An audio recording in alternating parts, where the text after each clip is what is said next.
Perú crecen las denuncias en medio de la oleada extorsiva que agota la paciencia de los peruanos, quienes por la crisis de seguridad han pedido en protestas recientes la renuncia de la presidenta Dina Boluarte.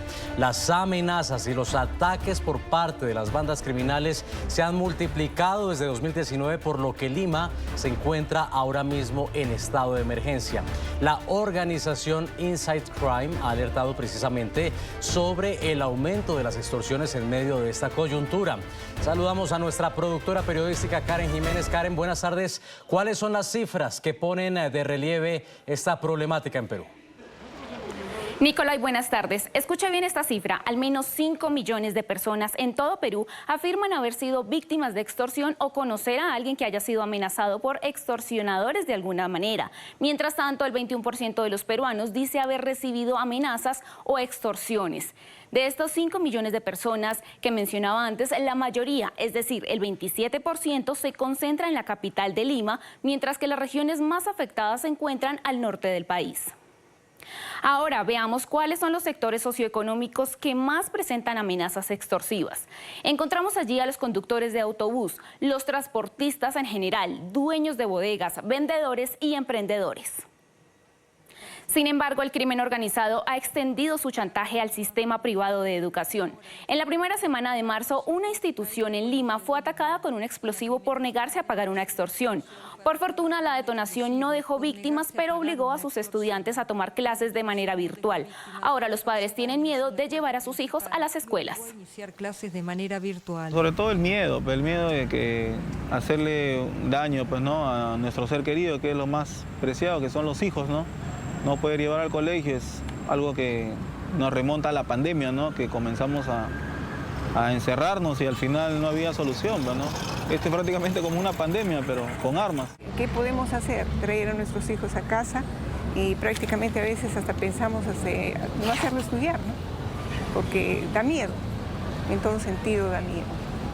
Pero en medio de esta oleada extorsiva, las denuncias han aumentado. En los últimos 3 años, Perú ha acumulado más de 50.000 denuncias, pero solo 1.200 personas han sido detenidas por este delito. Por su parte, la Policía Nacional ha recibido 3.921 denuncias por extorsión entre enero y febrero de este año, lo cual representa un aumento del 7% en comparación con los 2 primeros meses del año anterior. En Lima, las denuncias por extorsiones aumentaron casi un 900%. Un dato particular es que debido al déficit de efectivos en la policía, los peruanos están recurriendo a la compra de chalecos de seguridad, cuya demanda ha aumentado más del 200% desde 2023. Nicolai, continúe usted con más. Karen, gracias por la investigación.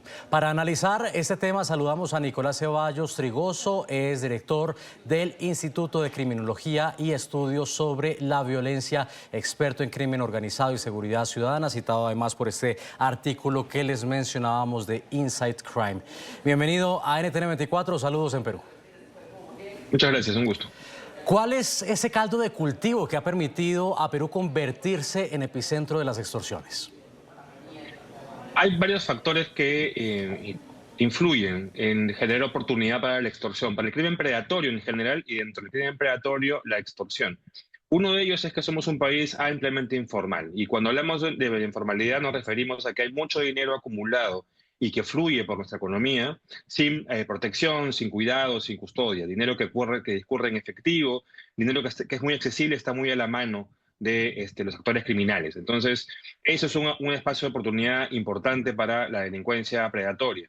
Pero además de eso hay que comenzar a sumar como factor clave que muchos mecanismos legales de persecución y del crimen organizado se han visto mermados en los últimos meses debido a algunos cambios legislativos que tienen que ver con la norma de crimen organizado, que tienen que ver también con, en algún momento, mecanismos de prisión preventiva, elementos que ayudaban a poder perseguir esas organizaciones y ser un poco más efectivos de lo que somos ahora. Entonces, por lo menos ahí tienes 2 elementos que explican por qué el Perú se ha vuelto un espacio lamentablemente muy oportuno para el crimen predatorio.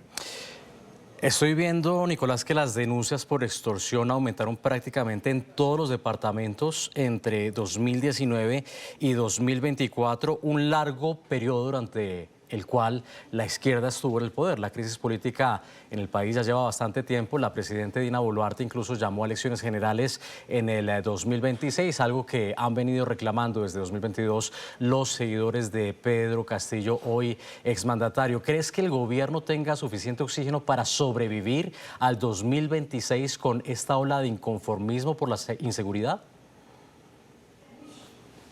Lamentablemente la situación de política crítica es también un elemento clave para que la extorsión y que el crimen organizado en general, no solamente la extorsión, sino también, por ejemplo, la minería ilegal, por ejemplo, también el narcotráfico, se hayan extendido. Si uno ve también las cifras de esos mercados ilegales, junto con los del crimen predatorio, se da cuenta de que el Perú está siendo cada vez más invadido por estas economías ilegales asociadas al crimen organizado.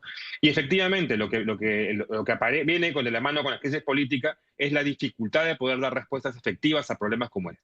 Y un asunto de fondo dentro de ello, por ejemplo, es lamentablemente tensión que existe entre el Ejecutivo y el Poder Judicial, específicamente entre el Ejecutivo y la Fiscalía, que hace muy difícil que la coordinación frente a temas criminales sea una coordinación fluida, que es lo que requeriríamos que funcione. Entonces, en ese contexto, en ese escenario, se hace bastante difícil o muy poco prometedor la posibilidad de tomar medidas que puedan dar resultado a largo plazo, o a corto plazo tampoco, porque además vemos que no hay algún horizonte claro. Se siguen repitiendo mecanismos como, por ejemplo, estados de emergencia, que sabemos que lamentablemente no tienen un impacto mayor en la agenda de seguridad. Al cierre de esta semana, fíjate, Dina Boluarte había señalado que su gobierno estaría dando pasos firmes y que están articulando acciones para reducir los índices de criminalidad que fueron heredados por anteriores administraciones, dijo ella, al dar vía libre a los migrantes. Escuchamos lo que decía. Nuestro gobierno heredó, lamentablemente, una situación extrema, inmigración ilegal y descontrolada, que ningún gobierno anterior tuvo la decisión de ponerle freno. Por el contrario, le abrieron las puertas a delincuentes, extorsionadores y demás criminales. Y hoy estamos pagando la consecuencia de aquellos gobiernos negligentes.